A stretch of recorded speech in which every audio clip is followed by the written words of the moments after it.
मुंगेर के जमालपुर रेलकर्मी मनोज कुमार 30 अगस्त 2025 को सेवानिवृत्त हुए थे। 18 दिसंबर को उनके व्हाट्सएप पर पीपीओ फॉर्म भेजा गया। इसके बाद कॉल कर खुद को रेलवे अधिकारी बताते हुए कहा गया कि यदि फॉर्म अपडेट नहीं किया गया तो पेंशन बंद हो जाएगी। ठगों के झांसे में आकर मनोज कुमार ने यूपीआई से जुड़ी जानकारी साझा कर दी। इसके बाद उनके मोबाइल पर आने वाले ओटीपी हासिल कर ठगों ने एक ही दिन में 11 ट्रांजैक्शन के जरिए 22,55,000 रुपए उनके एसबीआई खाते से निकाल लिए। इसी तरह एक अन्य रिटायर्ड रेलकर्मी गजेंद्र साह के अकाउंट से ठगों ने 88,196 रुपए उड़ा लिए। अब सभी एसपी के पास पहुंच गुहार लगा रहे हैं। सबसे बड़ा सवाल यह है कि हाल ही में सेवानिवृत्त हुए कर्मचारियों की पूरी जानकारी साइबर ठगों तक कैसे पहुंच रही है। सूत्रों की माने तो कई स्तरों पर मिलीभगत के जरिए विभागीय डाटा लीक हो रहा है, जिसका फायदा उठाकर ठग पेंशन बंद होने का भय दिखा रहे हैं। हैरानी की बात यह भी है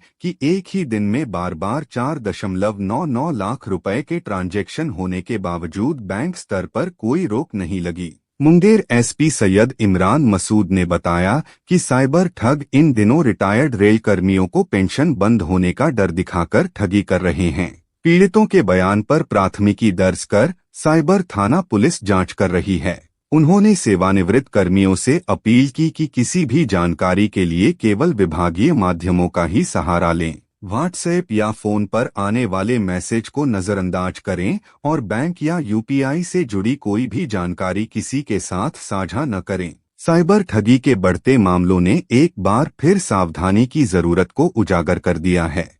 पेंशन, बैंक या यूपीआई से जुड़ा कोई भी कॉल या मैसेज आए तो पहले उसकी सत्यता जरूर जांचें, ताकि आपकी मेहनत की कमाई सुरक्षित रह सके। कि जो भी साइबर फ्रॉड होते हैं, अभी जो मामला आया क्या साइबर क्राइम को लेकर के आजकल एक मोडस ये चला है कि जिसमें कोई व्यक्ति अगर रिटायर होता है सरकारी सेवा से, तो एक साथ उसके अकाउंट में जो सरकारी सेवा जो होता है उसके बाद जो लाभ उसको मिलता है वो पैसा आता है, और उसको पेंशन के नाम से कि पेंशन चालू हो जाएगा जल्दी, तो उसके नाम से उसको फ्रॉड कॉल वगैरह आते हैं और उसको फ्रॉड कॉल आने के बाद उससे ऐप डाउनलोड कराया जाता है अपने मोबाइल में, और उस ऐप का जो एक्सेस होता है वो फ्रॉडस्टर के पास होता है और उससे वो उसका सारा पैसा ट्रांसफ़र कर लेता है अपने अकाउंट में। इस तरह के एक दो मामले मुंगेर ज़िला में भी हुए हैं, एफआईआर भी दर्ज हुई है। हम लोगों ने एसआईटी का गठन किया है, जिसमें कि हम लोग इस केसेस को सफल उद्भेदन जल्द से जल्द करने का पूरा प्रयास करेंगे।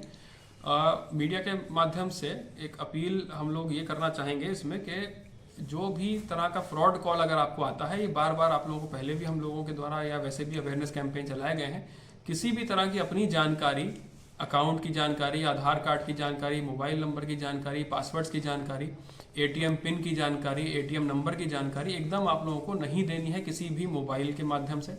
अगर कोई ये क्लेम करता है कि वो किसी संस्था से जुड़ा हुआ है, किसी ऑर्गेनाइजेशन से जुड़ा है, किसी बैंक से जुड़ा है या किसी ऑफिस से जुड़ा हुआ है, तो ऐसे में उस पर विश्वास ना करें। आप जा करके उस ऑफिस में पता कर लें कि क्या इस तरह का कोई जानकारी के लिए फ़ोन आ रहा है कि नहीं आ रहा है।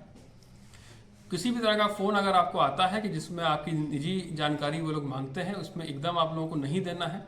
किसी भी तरह के अगर वो आपको लाभ देने का प्रयास करता है कि आपको शॉर्ट टर्म में आपको ज़्यादा लाभ दे देगा, तो वो मान के चलिए कि उस तरह का वो संभवतः फ्रॉड कॉल ही है। अपना किसी भी तरह का जानकारी इसको नहीं आप लोग दीजिए, उससे आप लोग बचेंगे। और अगर आपको किसी भी तरह का संदेह होता है तो पहले पुलिस के पास आकर के, साइबर थाना में आकर के या उस बैंक में जा करके आप लोग पता कर सकते हैं कि क्या इस तरह का जो नंबर से कॉल आ रहा है ये सही है कि गलत है, और उसके बाद ही आगे कार्रवाई करिए। केवल फ़ोन कॉल के आधार पर अपना डिटेल्स देना अगर आप लोग नहीं देंगे तो आप लोग ज़्यादातर फ्रॉड से आप लोग बच जाएंगे। Thank you.